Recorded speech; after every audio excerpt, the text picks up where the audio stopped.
is placed inside an airtight container called an anaerobic digester.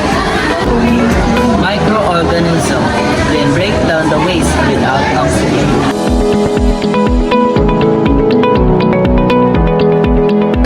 This produces gases such as methane and carbon dioxide.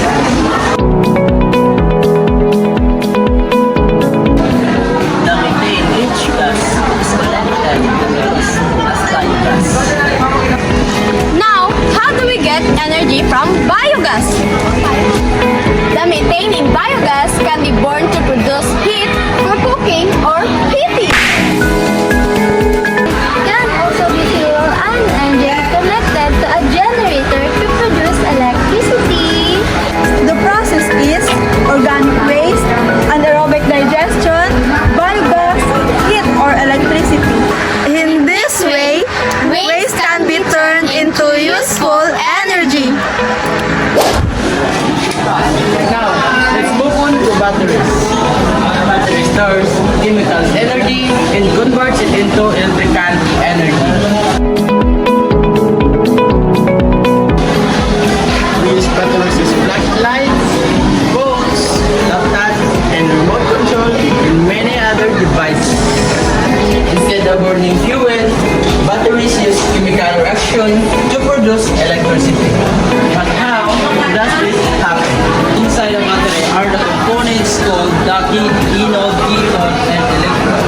A battery is connected to a device chemical reaction techniques. This causes electrons to protron and circuits creating an electric current. In simple terms, chemical energy and electrical energy device works. This is how batteries provide electricity for everyday device. Now, let's compare the biogas and batteries. Biogas is produced from organic waste and can provide heat or electricity.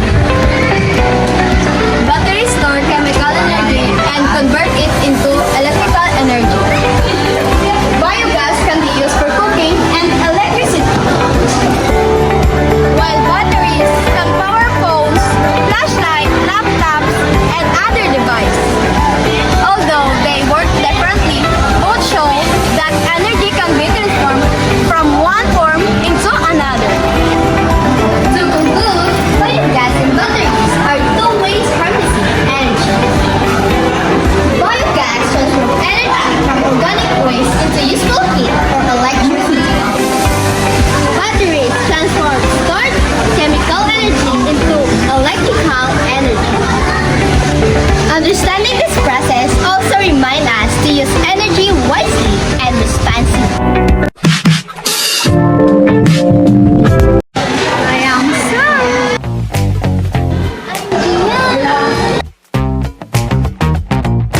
I am